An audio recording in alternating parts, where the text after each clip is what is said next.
Oh, happy Turkey Day. One of the most anticipated bourbons of 2024 is here. The newest Russell's Reserve from Wild Turkey, announced as a 15-year-old limited release and described as the spiritual successor to the Russell's Reserve 13-year.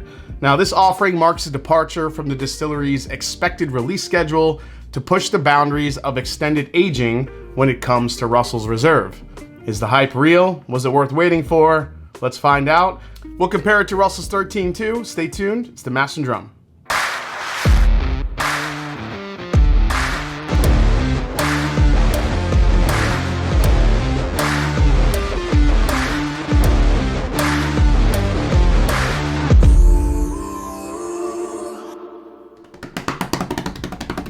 What's up, folks? I'm Jason C. from the Mash and Drum, and welcome back to the show. Like, subscribe, and help keep growing that channel to hit that 100,000 subscriber milestone here in 2024. Appreciate the support, everyone. So according to the press release, the Russell's 15 was driven by a commitment to create only the highest quality specialty offerings rather than set a release structure. So basically just replacing the 13-year Russell's Reserve for 2024 with this 15-year. Kentucky Bourbon Hall of Fame Master Distiller Eddie Russell and his team identified this particular 15-year small batch bourbon as this year's gold standard. Now, according to the press release, the bourbon was crafted from thoughtfully selected barrels that had endured 15 years of Kentucky's frigid winters and intensely hot summers.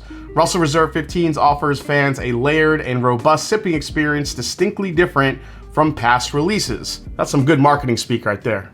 He goes on to say, while it wasn't an easy decision to release something other than Russell's Reserve 13, the added complexity from extended aging was too exciting to pass up.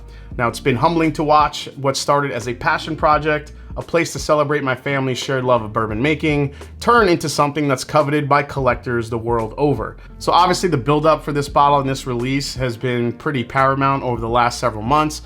This is non-chill filtered. It's bottled precisely at 117.2 proof. Now, this does not say barrel proof like Russell's 13 does, so this was definitely proof to a specific point.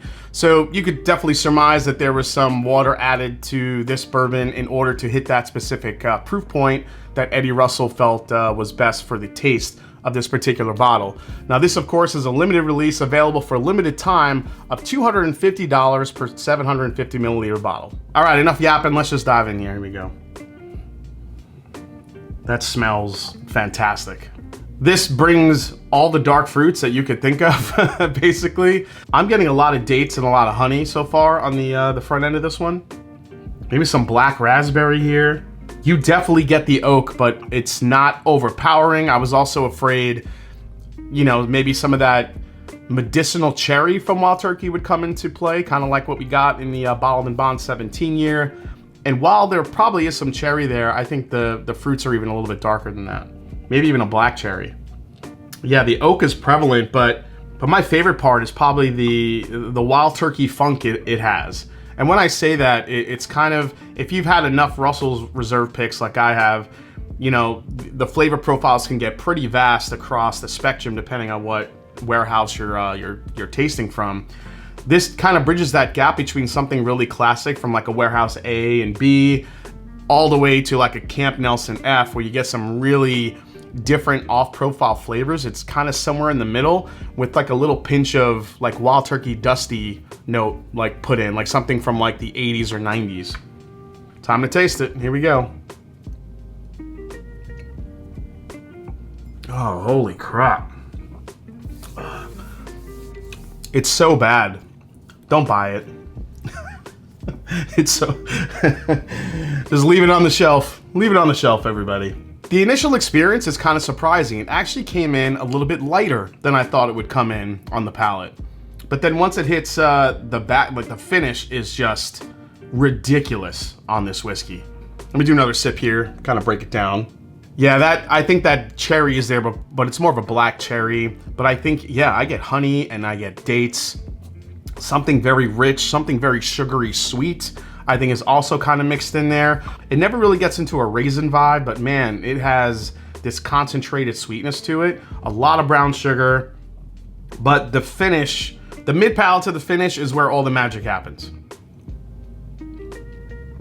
Mid to back palate, you start getting, you know, those hints of molasses, you get some dark chocolate, maybe a little hint of sweet tobacco there too. Some leather notes, I think, make their way to the forefront a little bit as well. But the lingering spice punch that kind of is on the back end here is really phenomenal. Yeah, the finish is the best part. The finish goes on for days. The finish is ridiculous. But again, even that's my third sip in, and I feel like it is a lighter experience than I thought it would. I feel like the 13 year, and we'll compare it here after one more sip, has a little bit more brunt force to it, a little bit more brute force, I should say. Yes, the oak starts becoming a little bit more prevalent, but yeah, those dark fruit notes and the spices on this is just, they're extremely rich. One thing I do wish this had was a little bit of a better texture. It's not as syrupy as I would like, and maybe that's just a symptom of adding a little bit of water to this to get it to that 117.2 proof point that Eddie wanted. But as delicate as it is, it's also extremely layered. So there's a lot going on here, but let me pour a little Russell's 13 and see what that matchup looks like. All right, so this is Russell's 13, and this is batch number 2 for anybody that wants to know, because I know people like to look at the batches. Now, color-wise, I feel like the Russell's 15 is a shade darker, which is pretty surprising. I mean, it's pretty dark in this bottle if you see it. I mean, the bourbon is just crazy dark. It's got a really amazing color to it.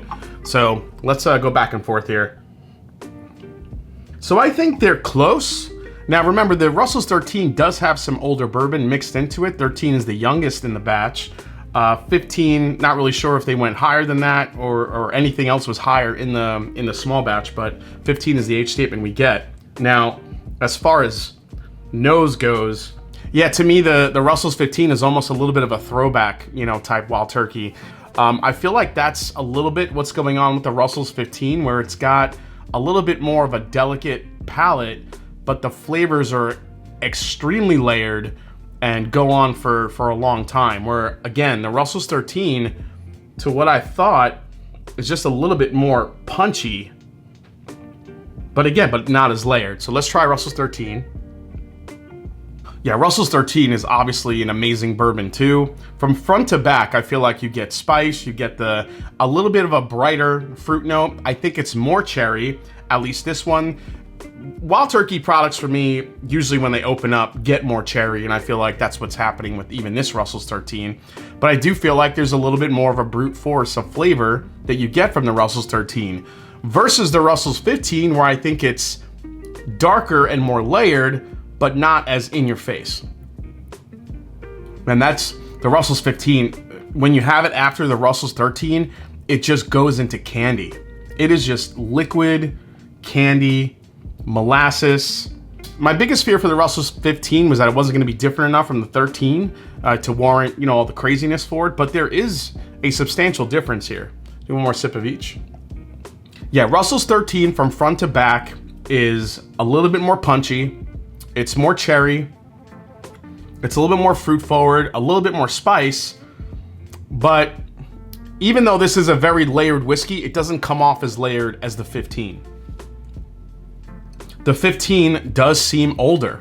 Even though the Russell's 13 is an old whiskey, the 15 just has a darker feel to it, a darker profile from front to back. Again, the dates, the molasses, the black cherry, the honey, the dates, a little bit of that dark chocolate, and the finish on the 15 actually, I think, exceeds the 13 for me. The 15 is just a beautifully crafted, amazing bourbon from Wild Turkey. It's delicious. All right, let's do the final breakdown on this one. All right, final breakdown for the new Russell's Reserve 15 year from Wild Turkey. Price for this one has an SRP of $250.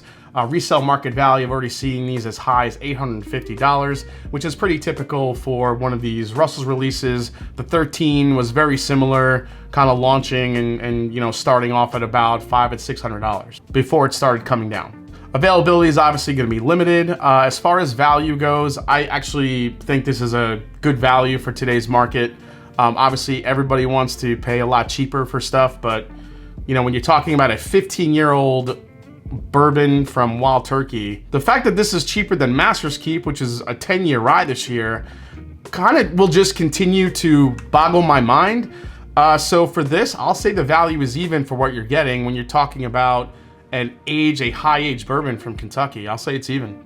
The most I'd pay, I mean, I'm willing to pay a little bit more for a bottle like this, because I don't know if we're gonna see another Russell's 15. It didn't say if it's gonna be coming out again. So I feel like, I gotta be honest, guys, I mean, for this one, I'd probably go up to 400 for this one. As far as alternatives that are available for this one, man, that is tough.